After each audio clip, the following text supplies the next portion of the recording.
Começa agora mais um novo dia. Esse encontro que eu tenho com você toda semana, para sempre lembrar que Deus é bom e Ele quer o teu melhor. O programa de hoje continua a mensagem da semana passada, na qual eu estava te dizendo para você aprender a sentar e deixar Deus agir. E às vezes a melhor coisa para a gente fazer é isso. Quando nossas forças, elas perecem, quando a nossa esperança morre, quando a nossa visão não consegue enxergar um passo na frente, a gente não consegue ver a luz no fim do túnel, nessa hora é melhor a gente descansar, entregar o caminho ao Senhor, sabendo que Ele vai fazer o resto. Jesus mesmo disse: busca primeiro o reino de Deus e a sua justiça, as demais coisas eu cuido. Então aprenda a buscar Deus em primeiro lugar. O resto Ele vai colocar em ordem, o resto Ele vai trazer a solução, o resto Ele vai operar um milagre, desde que você aprenda a sentar no colo do Pai e deixar os braços fortes do Senhor levarem você. Hoje você fica com a continuação dessa palavra, que Deus possa falar ao seu coração. Gênesis capítulo 2, verso de 1 a 3, diz assim: Assim, pois, foram acabados os céus e a terra e todo o seu exército. E havendo Deus terminado no dia sétimo a sua obra que fizera, descansou nesse dia de toda a sua obra que tinha feito. E abençoou Deus o dia sétimo e o santificou, porque nele descansou de toda a obra que, como Criador, fizera. Descansou nesse dia. Quando a gente pensa em ler esse texto, entre outros, algumas pessoas sempre pensam sobre a questão judaica ou judaizar a igreja cristã. Não é a questão. Eu quero falar sobre descanso. Eu quero perguntar a você, como é que você está essa manhã? Sabe como é que você está essa manhã? Com exceção de quem está lá atrás, você está sentado.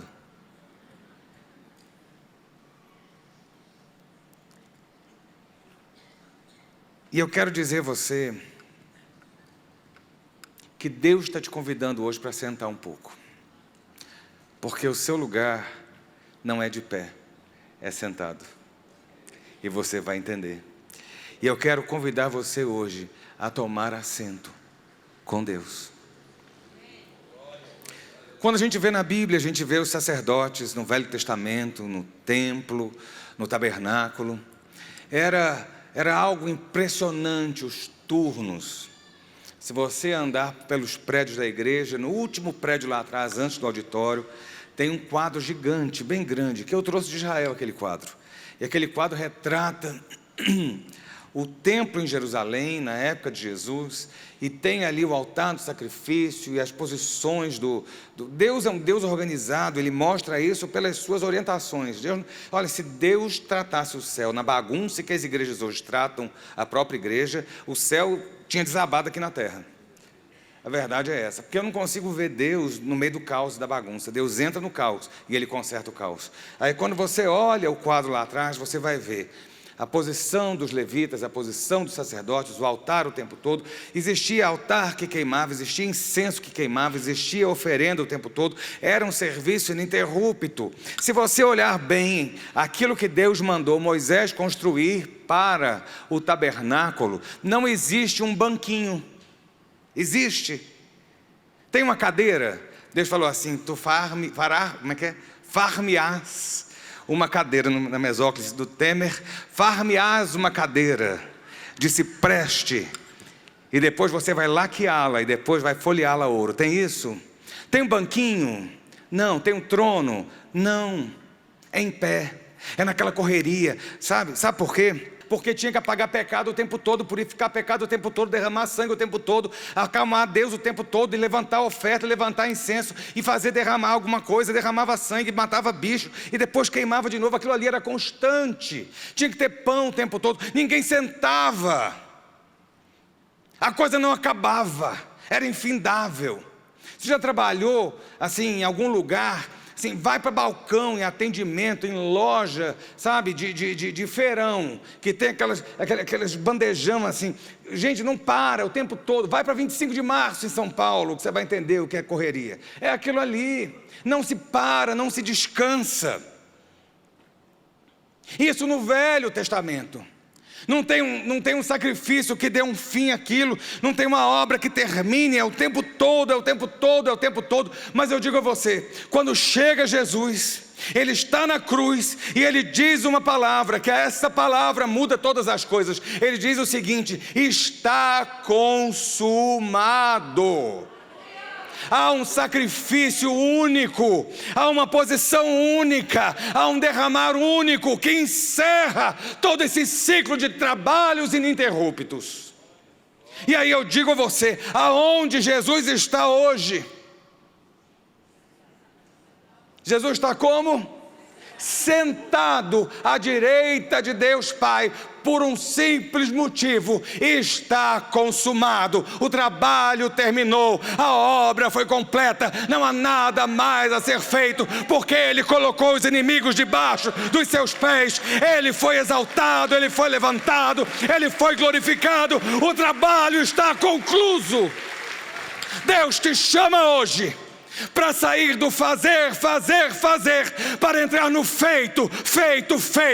Saia da aliança do velho e entre na aliança do Novo Testamento, porque a palavra diz que nós estamos assentados com Ele nas regiões celestiais. A sua posição não é em pé na correria, apagando incêndio. A sua posição é sentado com Cristo Jesus, na confiança de que a batalha que você entra, ela já está ganha pelo sangue do Calvário.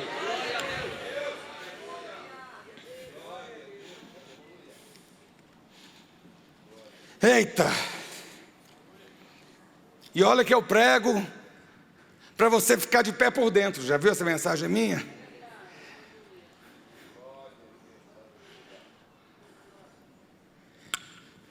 Faça um favor a si mesmo, meu irmão. Tome assento. Tome assento. Quando a vida te exigir reações, quando as situações te exigem posições, quando a crise traz desespero, tome assento. Tome assento. Saia dentro da tentação de entrar num modo combate, no fight mode, no modo combate. Você tem que brigar o tempo todo, você tem que batalhar o tempo todo, você tem que guerrear o tempo todo. Deixa isso para intercessão. Eles gostam disso. Sai da tentação de entrar no modo combate. Queridos, deixa eu dizer a você, eu estou pregando aqui, eu não estou dizendo a você que eu vivo nessa nuvem de glória, porque eu não vivo. Mas a gente tem que lutar. A gente tem que lutar para mudar. Porque se a gente não mudar, a gente acaba. Todas as coisas, pela parte de Deus, concorrem para o bem. E todas as coisas, pela parte de Satanás, concorrem para destruir você. Ou você se apega a Deus, ou você vai ser destruído. O mais interessante é que a armadura de Deus, que o apóstolo Paulo fala, portanto, revestíveis de toda a armadura de Deus, para que possais resistir no dia mau. Eu preguei há um tempo atrás, eu disse a você, na questão da armadura, não existe praticamente nada de ataque, o resto é de defesa.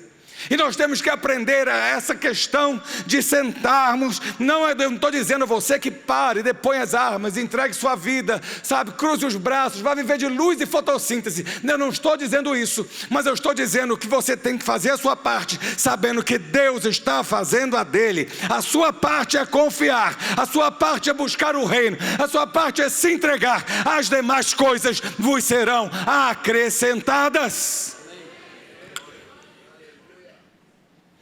A palavra diz, o salmista diz no Salmo 46, aquietai-vos e sabei que eu sou Deus. Muitas vezes nós sabemos quem Deus é, nós entendemos quem Deus é, nós buscamos a face de Deus, mas Deus diz, não apenas saiba quem eu sou, mas aquieta o teu coração, confia no Senhor de todo o teu coração, entrega o teu caminho ao Senhor e as demais coisas Ele fará. E a Bíblia fala, meu irmão, em Hebreus, a Bíblia fala O escritor aos Hebreus manda, ele coloca algumas coisas e bota de forma clara, de que você tem que se assentar. Há uma cadeira para você, há um lugar determinado para você, há uma cadeira com seu nome.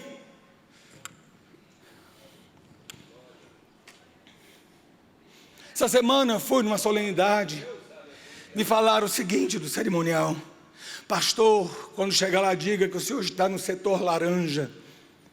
Lá vou eu me sentir uma laranja. E eu fui, e a minha cadeira estava no setor laranja. Não tente sentar no limão se você é laranja, porque a laranja é melhor para você. A visão que eu tive foi perfeita da cerimônia. Quem estava no limão, quem estava no abacaxi, é que estava para lá, mas eu estava na laranja. Deus tem o seu lugar certo. Você já andou de montanha-russa? Quem já andou de montanha-russa? Eu amo. Minha mulher diz que tem uma glândula que sai do lugar quando faz aquelas piruetas. Pois lá em casa deve estar todo mundo perturbado. A gente ama montanha-russa. Quando você vai na montanha-russa, pelo menos decente, não é essas que você tem que segurar no meio da perna, mas uma montanha-russa decente, que tem aquele negócio que desce, o cinto que amarra. O que é que eles fazem? Mantenha-se sentado o tempo todo. Aperte o cinto, não bote a mão para fora, que a corrida já vai começar. Querido, a vida é montanha-russa. Tem dia que você está na glória, tem dia que você está no vale, tem dia que você está no monte, voando como as águias, tem dia que tu está igual a galinha ciscando embaixo. Mas eu vou dizer uma coisa para você nessa manhã: não bote o braço para fora, não levante, se assente, porque a jornada pode ser difícil, mas se você estiver em Cristo, você vai chegar no final. Eita! Abra lá em Romanos, capítulo 4, verso 11. Esforcemo-nos, pois, para entrar naquele descanso, a fim de que ninguém caia segundo o mesmo exemplo de desobediência. Esforcemo-nos para entrar naquele descanso. Eu podia entrar na exegese perfeita do texto, fazer a interpretação muito perfeitinha e falar sobre esse descanso como sendo salvação, mas eu quero falar sobre esse descanso como você aquietar, como você se assentar. E o escritor aos Hebreus diz: esforce-se para entrar no descanso. E eu digo a você, é difícil descansar. Disse, não é? A gente tem a vontade, o desejo, a necessidade de intervir, de agir. E eu quero dizer a você, quem tem que agir e colocar as vírgulas e os pontos e os pingos nos is é a mão do seu Deus e não a sua. Porque é difícil, meu irmão, ser fiel quando nada muda. Você está lá e nada muda. Ser fiel quando as coisas pioram e você fala, tem que agir. E aqui não estou dizendo que você não tem que trabalhar e viver só orando, não. Você tem que trabalhar e fazer a sua parte, sabendo que é Deus que muda a diferença. Você planta, você semeia, e Deus é que dá o crescimento e a multiplicação. É isso, essa é a diferença. Não estou pregando para preguiçosos. Estou pregando para homens e mulheres que sabem o seu lugar, o seu compromisso, a sua responsabilidade, e que hoje vão sair daqui com um a mais de Deus, sabendo que podem descansar, que é Deus que vai dar bom termo ao trabalho das suas mãos. Ser fiel quando as coisas pioram, ser fiel quando os amigos traem, ser fiel quando as coisas não andam de acordo com o nosso script. É frustrante, é difícil, mas eu digo a você, nessas horas, tome assento. Tome assento. Porque em Deus você vai estar seguro. E eu estava vendo Davi, o rei Davi antes de ser rei. O rei Davi antes de ser coroado, o rei Davi antes de ser ungido. É muito interessante. E talvez a gente tenha que aprender um pouco com Davi, que foge um tanto da aliança padrão que a gente vive, porque Davi era alguém que que parece que Deus rasgou algo assim no momento histórico, falou assim: olha, esse é Davi. Davi é diferente. Enquanto ninguém podia adorar a Deus, ali ver a arca lá dentro do tabernáculo, um negócio meio estranho, tudo oculto e tal. Lembra que eu preguei semana passada sobre Deus como é que é? Deus de mistério, que Deus é Deus revelado. Davi botou a arca aparente, o povo ministrava na frente lá da arca, nada aconteceu, ninguém morreu fulminado. Esse era Davi. Então Davi, ele serve como um exemplo de alguém que foi à frente do seu tempo. Davi, a impressão que me dá de uma forma poética, é que Davi experimentou a graça antes da graça chegar. Entendeu? Esse é Davi. E Davi, a gente sabe das histórias de Davi, do leão e do urso, lembra disso? Quando ele vai lá enfrentar Golias, ele vai conversar com o rei Saul. O rei Saul fala assim: tu é menino, Davi. Ele vai lá: não vai dar certo, ele vai matar você. Ele falou: que é isso, o rei, relaxa, cola em mim que é sucesso.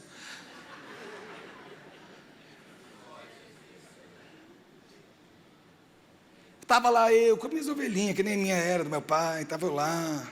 Veio um urso, encher a paciência e querer comer as ovelhinhas. Eu peguei o urso, matei. De boa, velho.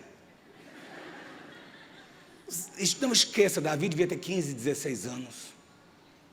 Entendeu? Porque parece que Davi era eloquente, né?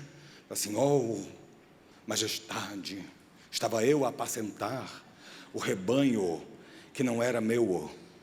Não, Davi era um menino. Não tinha eloquência, não. Falou: oh, rei, depois veio um leão. O leão foi fazer mesmo estrago do urso. Pois você acredita que eu peguei a juba do leão e parti o leão no meio? Véi!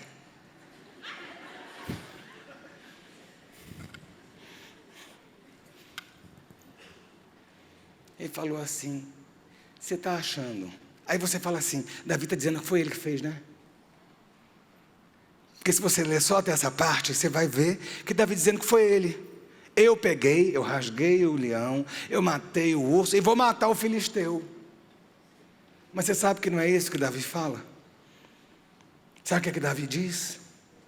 O Senhor me livrou do urso, me livrou do leão e livrar-me-á do filisteu. Sabe o que é isso? Eu vou para a batalha, mas eu já vou sentado. Sabe por quê? Porque a vitória é do Senhor. Isso é Davi. Meu irmão, tem hora que é osso, tem hora que o negócio pega, tem hora que aperta, tem hora que o coração da gente treme, tem hora que o exército se levanta, tem hora que a acusação chega, mas tem uma hora que você tem que dizer à tua alma: aquieta, sossega, sabe, descansa, faça com a sua alma como uma criança que foi desmamada no seio da sua mãe. Aquieta e confia que há um Deus do céu que controla e rege todas as coisas, e não importa se tem leão, e não importa se tem urso, ou se tem Golias ou Faraó, importa que tem Deus ao seu lado, e você com Ele consegue superar todas as coisas. Experiência própria. Não estou falando aqui de Bíblia somente, mas eu estou dizendo daquilo que eu tenho experimentado da parte do meu Deus.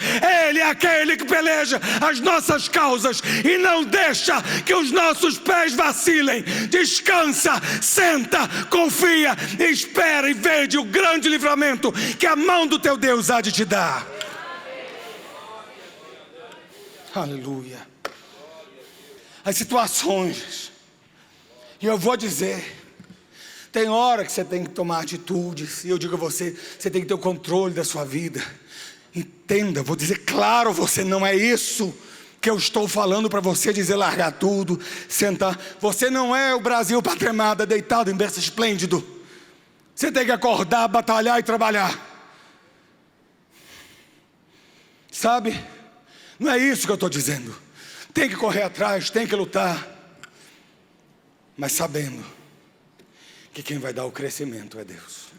Você não tem como mudar situações, você tem como fazer aquilo que está à sua mão para fazer. Quem vai mudar a situação é o seu Deus. Muitas vezes as situações vão parar, Outras vezes as pessoas vão tentar parar você e colocar você de pé para que você se levante da posição que Deus lhe colocou. Lembra de Neemias? Estou numa grande obra, não tenho tempo. Meu irmão, você está numa grande obra e numa posição. Você não tem tempo para distrações na sua vida. Davi já tinha sido ungido rei. Davi já estava sendo queridinho de Israel, mas Davi estava servindo a Saul. Davi estava ali numa posição que seria dele no futuro, mas ele estava servindo. Meu filho, se você quer ser colocado no lugar alto, aprenda a andar no lugar baixo. Ninguém dá glória, né? Porque essa palavra é difícil, que confronta, né? Todo mundo quer estar lá em cima. Vou voar como águia, vou, né? Vai transbordar para a direita, para a esquerda, transborda para todo quanto é lado. Meu filho, você tem que começar aqui. Você se humilha sob a potente mão de Deus, para que no tempo oportuno Ele te exalte. Por isso que a Bíblia diz, olha, chegou num lugar, senta no último lugar, não senta no primeiro não, para que não venha alguém mais importante que você. Tire você do lugar para colocar alguém que é melhor que você. Senta lá atrás, é melhor ser chamado. Aprenda a se colocar diante de Deus. Não cai na tentação de Satanás de achar que é muita coisa. Tem gente que faz tudo para parar você. Tem gente que é uma máquina de tirar você do seu descanso. Você já viu isso? Eu não vou perguntar, porque eu sei que se eu perguntar, vai gente levantar a mão, dizer eu, e aí o marido vai olhar, a mulher vai olhar, o filho vai olhar, vai dar guerra. E a gente já não quer guerra, a gente quer paz. Mas tem gente que foi feita para parar você e tirar você do seu descanso. Não teve cobra, nem Satanás, que tirasse Deus do descanso dele. Pois eu digo a você, que não vai ter demônio, nem gente endemoniada, para tirar você da posição que Deus lhe colocou.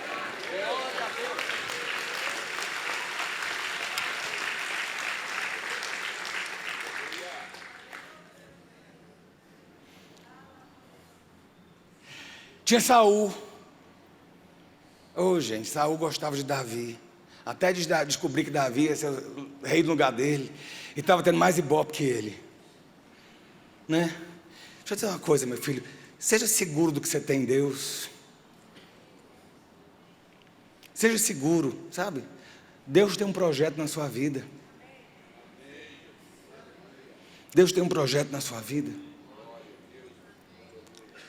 Saul estava lá endemoniado, aquele demoniamento todo, endiabrado. Davi ia lá tocar harpa, para expulsar o demônio, calma. Tem gente, meu filho, que você vai tocar harpa a vida inteira, vai gastar 10 anos tocando harpa, 20 anos tocando harpa, 30 anos, vai tocar harpa até o dia de sair para a glória, aquela pessoa não vai demoniar. Não deixe nem pessoas, nem situações pararem você e tirarem você da sua posição. Primeira coisa que Saul fez foi pegar e falar assim, vou matar esse moleque. O capeta entrou na mente, falou, vou matar esse moleque. Estava com uma lança, tacou a lança em Davi. Davi desviou. Aí a lança foi. Na minha mente eu consigo fazer, mas esse balão aqui não dá para imaginar fazendo assim, tipo, não dá. Se eu fizer um pouquinho mais, eu saio de 4 da igreja. Davi, sabe o que Davi fez? Foi batalhar contra Saul, seu demônio, o chefe que me persegue, esse demônio, esse capeta, que tem inveja de mim, queima Jeová. Não é? Sabe o que Davi fez? Saul, está querendo me matar, eu estou tentando te ajudar, não vou ajudar mais não. Se vira com o teu capeta, tchau. Meu irmão, sai dessa. Entendeu? Cada qual com seu capeta. Entendeu? E você com Deus. Vou vingar. Vem com as macumbas de crente. Aquela coisa, vai orar, vai não sei o que, o Senhor vai fulminar. Eu fico olhando, deixa na mão de Deus, meu filho. Senta no colo do Senhor. O Senhor está vendo, Ele diz: a vingança é minha, diz o Senhor. Pronto, é melhor mexer com Deus do que mexer com você. Mexer com você vai ser de igual para igual. Agora mexeu com Deus, a briga é diferente.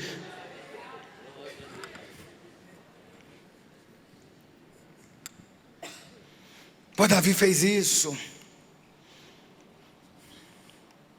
A Bíblia fala que Deus colocou os inimigos como estrado dos pés. Estrado. Eita. Não é como grama para pisar, mas é como estrado para você subir. Deu para entender? Os inimigos são... Aí fala assim, é pedra de tropeço. E é, meu irmão. Para o próximo, para você, você vai subir na pedra e subir mais um degrau. Entendeu? Davi. E eu digo a você, é difícil. A vida não é fácil. A vida é complexa. Mas nós temos uma certeza. Por isso que o escritor aos Hebreus fala, esforce para se descansar em Deus. Esforce a sua alma para você descansar, para entrar no descanso. Ninguém vive 24 horas rodando, ninguém vive 24 horas funcionando, você não pode ser assim. Você não é uma usina hidrelétrica, você não é uma usina que tem que produzir energia o tempo todo. Calma, você não é responsável pela felicidade do mundo, você não é responsável pela sua felicidade, pela felicidade do seu próximo, você é responsável pela sua. E aí vai de encontro um monte de coisa que se prega. Mas se você não for feliz, se você não buscar em você, você não consegue ajudar ninguém. Mas a gente fica aqui sendo absorvido, a gente vive sendo sugado por situações, por pessoas, por dramas, por situações outras que não nos dizem respeito. Você já tem drama demais, eu também. Nós não precisamos do drama alheio. Nós não precisamos da drama queen para estar atrás da gente fazendo show.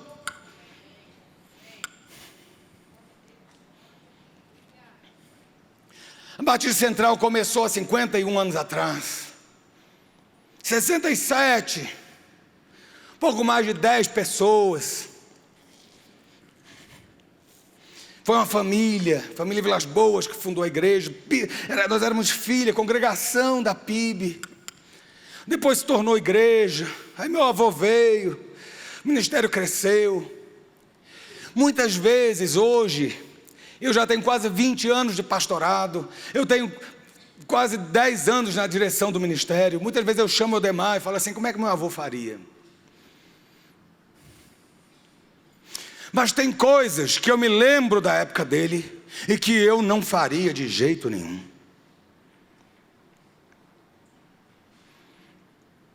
Havia uma nuvem em volta da corte da igreja, do gabinete da igreja.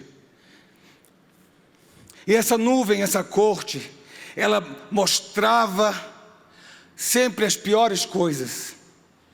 Todo mundo está não sei o quê. Porque está a igreja toda. E era tudo e toda, tudo e toda, tudo e toda, tudo e toda. Gente, você viver nesse tudo e toda, tudo e toda, tudo e toda, crise aqui, crise acolá, você enlouquece. O que é uma neblina? O que é neblina? Vapor d'água condensado. Tem alguma coisa palpável ali? Não. O avião quando pousa, esses aviões mais modernos pousam em qualquer tempo. Não importa se o piloto está vendo a pista ou não. Ele rasga a neblina, porque os controles do avião são não sei quantos computadores de bordo. Não sei se Sérgio está aí, está não. Tem o piloto aí, assim, o Renan está aí também. Tem uns pilotos aí que estão voando de vez em quando. Então, vai, rasga e pousa. Tranquilo. Imagina, olha, vai chover, o piloto fala assim, não, vamos voltar. Olha, está fazendo neblina, não sei se vai dar para pousar, não estou vendo, aquela primeira luz ali eu não estou vendo, estou vendo lá do final. Então não vou, volta. Imagina, tu não ia chegar nunca em lugar nenhum, tu já imaginou isso? Pois a gente era assim. Foi um ministério plantado, muito suor, muito sangue, muita dificuldade, muita guerra, muita luta, muita bomba. Era tiro, pancada e bomba, entendeu? A gente acordava e falava: que tiro foi esse? A situação era complexa. As pessoas, meus amigos me ligavam, Gustavo, eu vi Gustavo aqui, estou vendo a galera. Quantas vezes Gustavo me ligava e falava assim: pastor, eu falei: o que aconteceu? O que aconteceu? Sempre tinha alguma coisa acontecendo. Eu falei: eu não vou viver nesse inferno. Não dá. É muito tiro, é muita bomba. Eu virei um dia para Deus, assumi a igreja, maior crise e tal, né? Não, a gente quer Vilarinho estava velho, já estava começando a ficar com Alzheimer, já não conseguia pregar. Quem era da época lembra que ele repetia a mesma mensagem todo domingo. E nem por isso deixou de ser bênção. Mas chega uma hora que a gente tem que saber o tempo de parar. E quando a gente não para, Deus para a gente. Só que me botou na jogada. Eu assumo. A igreja estava com metade da lotação, domingo de manhã. Hoje a gente já botou cadeira em todos os lados, já tem gente de pé lá atrás. São 20 e tantos cultos por semana. E a gente vivia com fantasmas. O tempo todo na guerra. Parecia no tabernáculo. Tem que oferecer sacrifício. Tem que não sei o quê. Tem que não sei o que lá. E apaga aqui, e apaga acolá. E não sei quem se levantou. Era um inferno de gente problemática. Silêncio, né? Todo mundo esperando para dizer. Chegou uma hora que eu me cansei. Chegou uma hora que uma pessoa chegou para mim e falou assim: porque toda a igreja. Eu falei: qual igreja? Porque tem muita gente aqui, muita. Não, mas está todo mundo. Eu falei: me diga quantos. Sabe quando você desarma a granada? Você não sabe se segura ela para explodir na sua mão, ou se você tenta enfiar um grampo de novo no lugar para ela não explodir. Eu falei assim: eu vou parar essa granada hoje. Porque eu falei: eu não consigo trabalhar desse jeito. E eu tinha que aguentar, gente. As pessoas que saíram. Chegavam para pastores. Lourdinha não está aqui hoje, Lourdinha está viajando. Chegou um dia para o pastor: Lourdinha, tu ainda está lá? Na finada. Chegou para um outro pastor: está lá ainda para ajudar a apagar a luz? Pois aonde Jesus entra, não tem luz para ser apagada.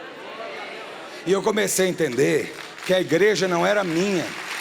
E eu comecei a entender e a vivenciar uma nova posição, que eu falei: eu estou pouco me importando. Porque a Bíblia fala: se o rei der ouvido ao que os seus servos dizem, ele vai começar a condenar e ter problema com todo o reino. E eu falei: eu parei e eu cansei de blá blá blá. Eu tenho que trabalhar e eu vou trabalhar enquanto Deus quiser que eu trabalhe. E aí sabe o que eu fiz? Fui para o colo de Deus. Tive lutas, fui chorar, tive que subir monte, fazer jejum, tive. Mas deixa eu dizer uma coisa: a cada luta eu ia aprendendo uma coisa: o projeto de Deus não pode ser frustrado. E o projeto dele para a minha vida e para a Batista Central está sendo, não vai ser não, está sendo cumprida. E não tem inferno que possa impedir. Aí você se assenta. Aí você começa a ver. Aí sai gente. Aí não sei o quê. Uma vez, estava lembrando que eu dei mais semana. Chegou uma vez, saiu, obrigado para a igreja. O pior é que quando sacode a figueira, cai fruto verde, cai fruto bom, mas graças a Deus cai fruto podre. E aí chegou uma lista uma vez de 84 pessoas. Eu falei: meu Deus, vamos trabalhar. Aí sabe o que a gente vê? É que as 84 continuam as 84 para menos. E a gente que estava com menos já não cabe mais e está aumentando. Sabe por quê? Porque você descansa no colo do Pai. Assim. Saul, um dia, Davi encontrou Saul. Saul foi no banheiro, que a Bíblia é tão bonitinha, né? Foi aliviar o ventre. Fofo, Saul. Foi na caverna, na gruta, né? Foi no quartinho, né? Foi lá. Quem estava lá no quartinho fazendo sabe Deus o quê? Mas Davi estava lá. O aperto que Davi passou. A imagem que ficou gravada na mente de Davi deve ter sido uma coisa do inferno. Deus, por que você me permitiu isso? E está lá o rei abaixado na frente de Saul, de Davi. O rei deve ter tirado a roupa. É isso que eu quero que você entenda. Porque a roupa dele estava num canto e ele estava aliviando o ventre no outro. Davi cortou um pedaço da capa. Sabe o que é isso? É falar assim, olha, eu posso até fazer, mas deixa Deus fazer que é melhor. Saul, eu podia te matar, meu filho, mas quem sou eu para tocar em você? Aqui, eu comecei a fazer isso, eu podia abrir a boca, falar, e não sei mais o que, e papapá. Sabe o que eu fiz? Olha Deus, estou na caverna. É Deus quem honra, é Deus quem faz, é Deus quem multiplica. O resultado vem do Senhor, a gente trabalha e Deus faz. A gente passa por luta, passa. Teve momentos da igreja sem dinheiro.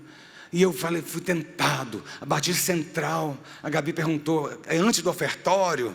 Pois eu vou dizer a você que está assistindo, a Batista Central não tem ofertório, tem essa pedição, a gente não pede, olha, tá difícil passar sacolinha, a não ser sacolinha de pedido. Porque se botar dinheiro, vai lá queimar. E eu falei, eu vou pedir oferta, mas Deus, você foi fiel com meu avô, 40 anos. Aí eu cheguei, fui orar, tem uma sorte com Deus. Eu falei, a obra é tua. O Senhor é quem conduz. Sabe de uma coisa, Deus?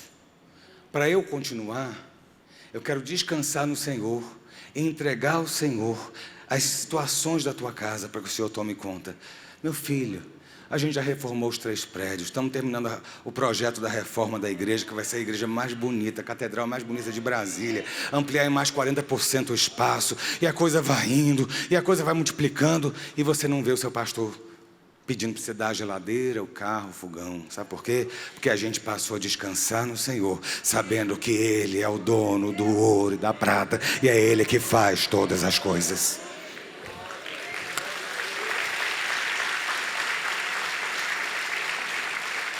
E eu já estou acabando. Queria pregar mais. Eu estava ontem à tarde estudando isso. Vi um pouquinho para a igreja aqui à noite. Eu estava vendo a baderna dos meninos. Eu estava ali no meu manto particular e vendo vocês. Eu fiquei tão feliz de ver barulho, pessoal correndo. Depois eu vi ensaio. Eu vi tanta coisa ontem. Mas meu coração estava tão feliz. Falei, Deus, me ajuda a ficar sentado. A gente tem que aprender a descansar mais em Deus.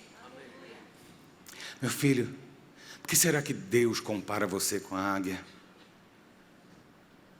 Mas os que esperam no Senhor renovarão as suas forças, subirão como águia. E eu estava vendo uma pessoa explicando, eu vi anteontem, revi ontem, explicando a questão da águia. O bicho que foi feito para tirar a paz da águia é o corvo.